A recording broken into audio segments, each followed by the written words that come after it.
earlier today, Mick Costello, who was meant to be driving out as well, but pulled out at the last minute and thankfully got on a plane. The BBC's voice of boxing. We're going to hear from him later on. But he grabbed hold of Carl, and he started by asking Carl how he was finding Denmark as a location for a fight after his experiences against Jermaine Taylor in the United States. Probably a lot less hostile here in Denmark. The people have been very receptive, very friendly, and I've had quite a lot of fans waiting for me for photographs and autographs. I didn't have many fans waiting for me in America, but someone's even gone out of the way to make me a hat that says, it's a bit harsh, but it says Kessler Killer on it, and he's come out his way and given me this hat. And I've had a lot of Danish fan mail arriving in England, and my website's been inundated with autograph requests and good luck wishes. So it's quite surreal to come out to a foreign country and have a big following. But it's nice as well. But I'm under no illusion.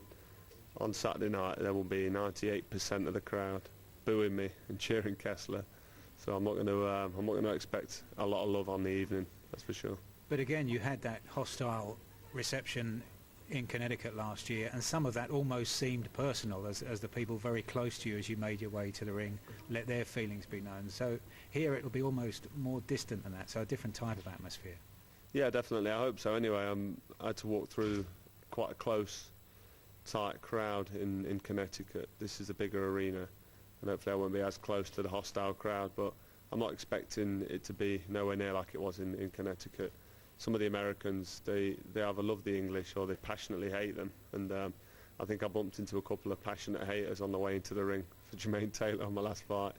I won't repeat what was said because it's not fit for radio, but I nearly accidentally put a backhand into him when I stretched my arms out, but I thought twice because the security guard stood there with a hand cannon bigger than me, so I thought, no, I don't fancy being on the end of one of them big bazookas they carry around. But no, it was all, it's gamemanship. The crowd were behind Taylor.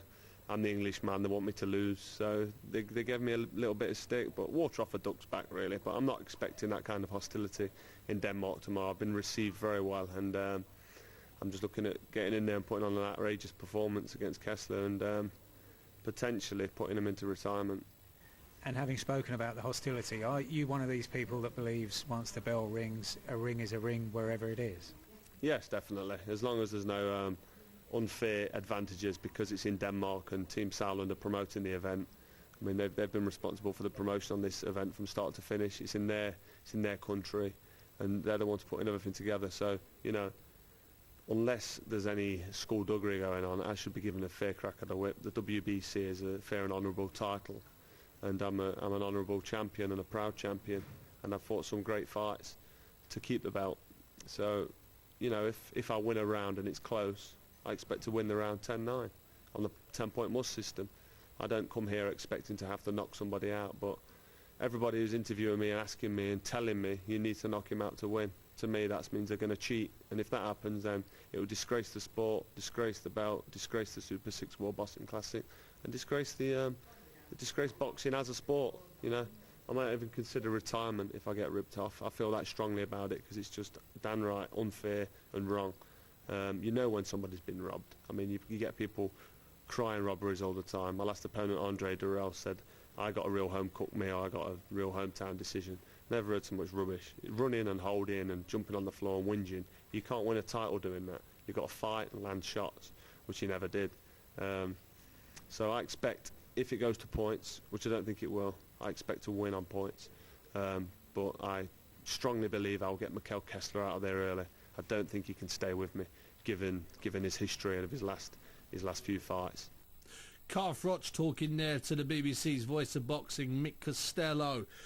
I expect to win a round. If I win it, I might even consider retiring if I'm ripped off. That's what he said. You can listen to that fight live and exclusive on the airwaves on BBC 5 Live this weekend. It is live on TV on a channel called Primetime on See, that's how fair I am these days.